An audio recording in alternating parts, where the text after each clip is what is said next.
Welcome to this explainer. Grab a whiteboard marker, because today we're mapping out exactly how that seemingly quiet corner lot operates as a highly complex mechanical logistics enterprise. We're tearing down the economics of owning a self-service car wash.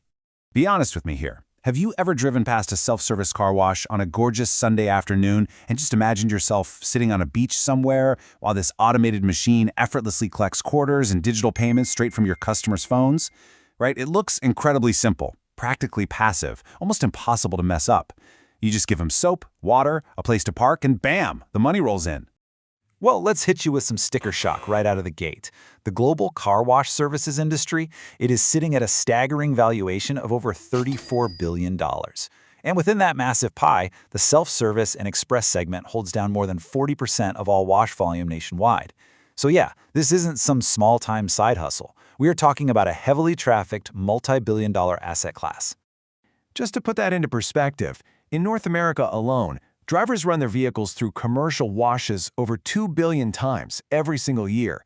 Just think about the sheer scale of that throughput. That represents a massive economic engine. And the crazy part? It's built entirely in microtransactions. We're talking $5 to $15 at a time.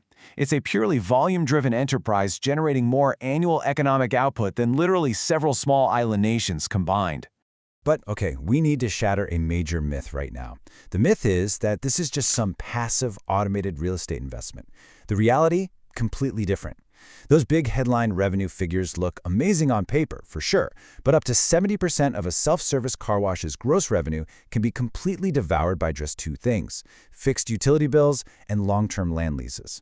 Actual take-home cash flow relies on a razor-thin margin of operational efficiency. So what's driving this? Why is demand in this market so incredibly durable right now? Why are people flocking to these commercial sites? Well, it really comes down to strict municipal environmental regulations and, honestly, time poverty. Homeowners associations and city wastewater ordinances have actually made washing your car in your own driveway increasingly illegal. Why? Because of untreated chemical runoff. Commercial washes, on the other hand, capture and filter that runoff. Plus, the average age of a passenger car on the road today is over 12 years. People are fiercely protecting their second-largest household investment against rust and paint oxidation. Section 1. 3 Paths to Profit. Now, before you go out and buy a vacant lot, you need to understand your options, because each path carries wildly different economic profiles and risk exposures. First up, you've got your manual wand bays. These carry net operating profit margins between 35% and 45%. Very low initial capital, practically zero labor. But your top-line revenue is strictly capped by how fast a human being can physically scrub their car. Next are the in-bay automatics, where that robotic gantry moves around the vehicle. These get you higher tickets, about $12 to $18, but they carry severe maintenance risks if a machine breaks down. Finally, the express exterior tunnels.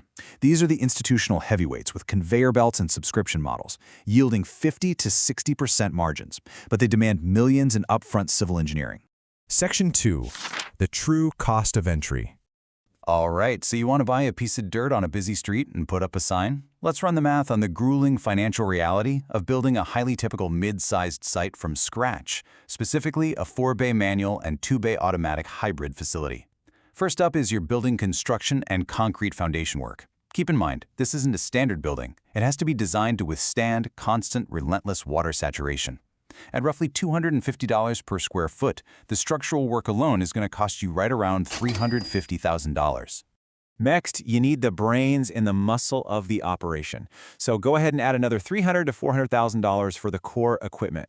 This is the whole shebang: reverse osmosis water filtration systems, chemical proportioners, commercial high-pressure pump stands, massive water heaters, and of course, the coin or credit card pay stations. And here is the hidden sticker shock that routinely bankrupts first-timers who fail to budget for it.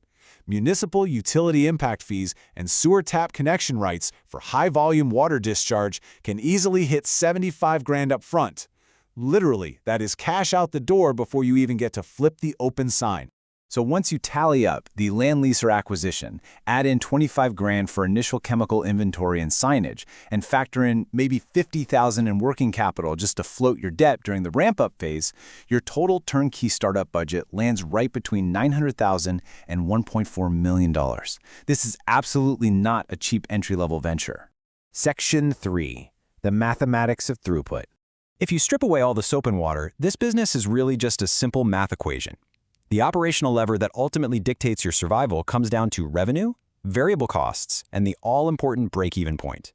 Let's say you charge $5 for the manual bays and $12 for the automatic. That makes your blended average revenue per customer roughly $8.50. Now, subtract the exact direct variable cost to service one single vehicle, the raw water, electricity, heating fuel, and chemical soap, which sits at about $1.50. That leaves you a net variable margin of exactly $7 per car. So if your fixed overhead, meaning your lease, taxes, and debt service, is $12,000 a month, you need 57 cars a day just to break even. But here is the absolute magic of the model. If you optimize your traffic flow and process just an extra 30 cars a day during a surge, those 900 extra cars a month generate $6,300. And because your fixed costs are already covered, almost every single dollar of that $6,300 drops directly to your pre-tax profit. But wait, here is the ultimate catch. Timing is everything in this game. Unlike standard retail that enjoys this steady flow over a 70-hour week, a car wash is entirely weather-dependent. You can actually make up to 80% of your total weekly revenue in a super narrow, high-stakes 12 to 16-hour window immediately following a rain or snowstorm. Just let that sink in for a second. Uptime is absolutely critical. If an automatic bay goes down during that peak 12-hour weather window, or even if your cycle time is just 30 seconds too slow per vehicle and it creates a traffic jam, that lost revenue, it is gone forever. You simply cannot make up for a missed post-storm Saturday surge on a slow, rainy Tuesday afternoon. Every minute of downtime during a surge is literally cash bleeding out of your operation. Section 4. Bureaucratic red tape.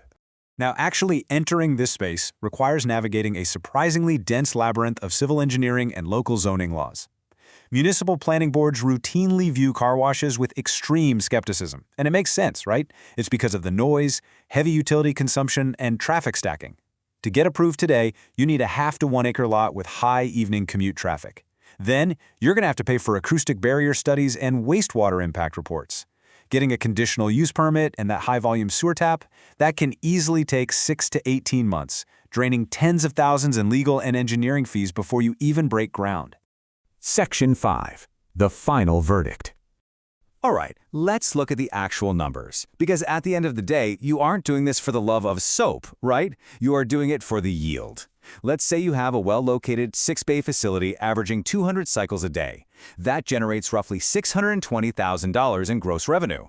Now, after you deduct $110K in variable utility and chemical costs, $80K in fixed site overhead, and around $290K in debt payments on a standard 70% SBA loan, a competent owner nets somewhere between $90,000 and $140,000 in annual pre-tax cash flow. But keep in mind, you aren't operating in a vacuum here. You are up against corporate giants with hundreds of locations, centralized purchasing power, and massive recurring subscription models. As a small, independent operator, you just don't have their marketing engine. Your profit margin evaporates instantly if you can't hustle. That means picking the perfect site, keeping your bays spotlessly clean, and, quite frankly, being willing to manually fix a broken solenoid valve yourself on a sunny afternoon to keep the lines moving. Which brings us to our final takeaway. If you are looking for a completely hands-off, passive real estate investment where you just check your bank account from the beach, stay far, far away. This is a highly mechanical enterprise requiring real grit, significant capital, and an absolute mastery of throughput to survive. But if you can keep your equipment running during those critical weather windows, you'll find it's actually one of the most resilient cash flow businesses out there. Just remember, flushing money down the drain in this business is always going to be a lot easier than getting it out of the coin box. So, before you dream of turning water into passive wealth, ask yourself, do you have the operational grit to keep the machines running when the storm clears? Thanks for joining me on this explainer, and I'll catch you on the next deep dive.